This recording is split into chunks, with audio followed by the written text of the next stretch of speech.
Hello hi అందరికీ. మనం car అయితే ఇట్లా లిఫ్ట్ చేస్తున్నప్పుడు అయితే కార్ జాక్ పెట్టి అయితే లిఫ్ట్ చేస్తాం కదా మామ. సో లిఫ్ట్ చేసేటప్పుడు ఏంటంటే చాలామంది అంటే కొంతమంది మిస్టేక్ అయితే చేస్తారు. ఏంటంటే జాక్ అయితే సరిగ్గా ఫిక్స్ చేయరు అనమాట. ఫిక్స్ చేయనప్పుడు ఏంటంటే కార్ కింద పార్ట్ ఏదైనా బెండ్ పోతుంది. మనం ఏంటంటే కార్ స్ట్రాంగ్ ఉన్న పార్ట్ దాకా అయితే పెట్టి కరెక్ట్ ఫిక్స్ చేసి జాక్ లేపాలి. అప్పుడు ఆ పార్ట్ స్ట్రాంగ్ ఉంటుంది కాబట్టి కార్ అయితే పైకి మంచిగా లేస్తుంది. లేదంటే ఆడ బెండ్ అవ్వడమో లేదంటే గ్రిప్ అనేది సరిగ్గా ఉండదు అనమాట. కొన్నిసార్లు గ్రిప్ సరిగ్గా లేకుండా మన వాళ్ళు పెట్టేసి కార్ టైర్ పైకి లేపుతారు. సో కార్ టైర్ తీసినప్పుడు ఏంటంటే సడన్గా జాకీ కొన్నిసార్లు కింద పడిపోతుంది. మొన్న రీసెంట్గా మా ఫ్రెండ్కి అయితే ఇట్లా జరిగిందనమాట. సో అట్లా జరిగినప్పుడు ఏంటంటే మన రోటర్ అయితే ఖరాబ్ అయ్యిద్ది, లేదంటే బ్రేక్ సిస్టమ్స్ ఖరాబ్ అయ్యిద్ది, అండ్ కొన్ని సెన్సార్స్ అనేవి ఖరాబ్ అవుతాయి. చాలా లాస్ ఉంటుంది మామ.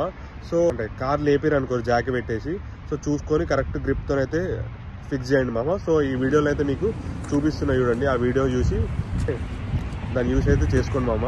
అండ్ ఇంకోటి వచ్చేసి ఏంటంటే మనం కార్ అయితే టైర్ రొటేషన్ అయితే ఎవ్రీ 6000 మైల్స్కి అయితే వేయాలి మామ, ఎవ్రీ 6000 మైల్స్. అండ్ ఇంకోటి అలైన్మెంట్ కూడా ఎవ్రీ 10,000 మైల్స్కి అయితే వేయాలి పక్కా, అది రికమెండెడ్. సో అప్పుడైతే టైర్లు అయితే తక్కువ అరుగుతాయి, మీకైతే చాలా లాంగ్ లైఫ్ ఉంటుంది టైర్లకి. చలో మళ్ళీ ఈ వీడియోని అయితే మీకు హెల్ప్ఫుల్ అయినట్టయితే మీ దోస్తులకి, మీ చుట్టాలకి అందరికీ షేర్ చేయండి. ఫస్ట్ అయితే ఫాలో కొట్టేది. చలో మళ్ళీ ఉంటా. Right, bye.